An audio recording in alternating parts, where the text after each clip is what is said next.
Dio Brondo, Zawardo. Love this guy. I love this guy so much.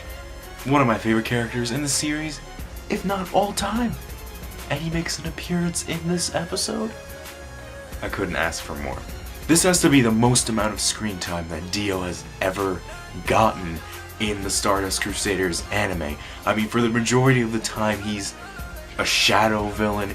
You don't really see him too much, so this is really a breath of fresh air to see Dio Brondo. That probably has to be one of my main problems with Stardust Crusaders, in that Dio's the main villain, although we don't see him that much, but the payoff is absolutely magnificent, being that I've read up to part 4 in JoJo's Bizarre Adventure, and out of the 4, part 3 has the best endings, because again, the payoff was just so fantastic. Let's talk about what Dio did in this episode, okay?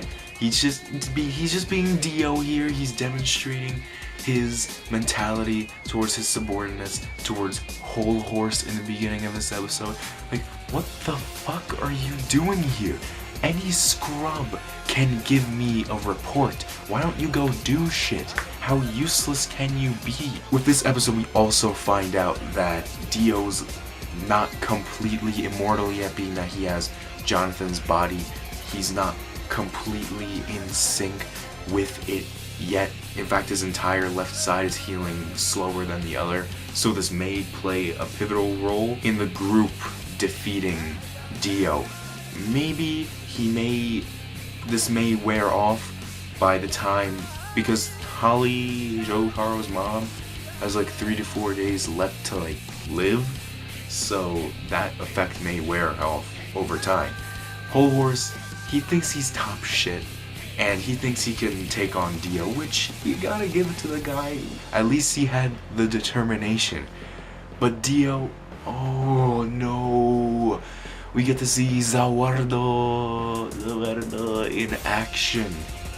Of course, I'm not gonna tell you guys how he did it, what his ability is, because it's just OP as fuck. But we find out it's not speed that allowed Dio to get the jump on Hol Horse. It was Zawardo, because the cobwebs, they don't break apart. If it was speed, you would pretty much see that the cobwebs would break apart, but no, fucking Dio behind Hol Horse going in dry. No, fuck.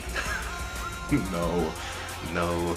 He will, however, go in dry for Jotaro and his group, because he just shows no mercy. Those first 5 minutes of the episode were just fantastic. We got to see more of Dio, and it was just hype as fuck. And the rest was just Hol Horse and Boingo. They're gonna try to take on Jotaro's group, you know, the ultimate combo, as Hol Horse calls it. I mean, in the manga, it was kind of like, but the anime, it takes the material from the manga and makes it faster and more enjoyable with the amazing animation. The animation in this episode, again, on point. So, I mean, it's more of a comedic thing, and we'll see how that plays out next week. So, thanks to anyone who's watching this video. Please watch more. Go to my channel, please. Who else got that? Alright, see you guys later.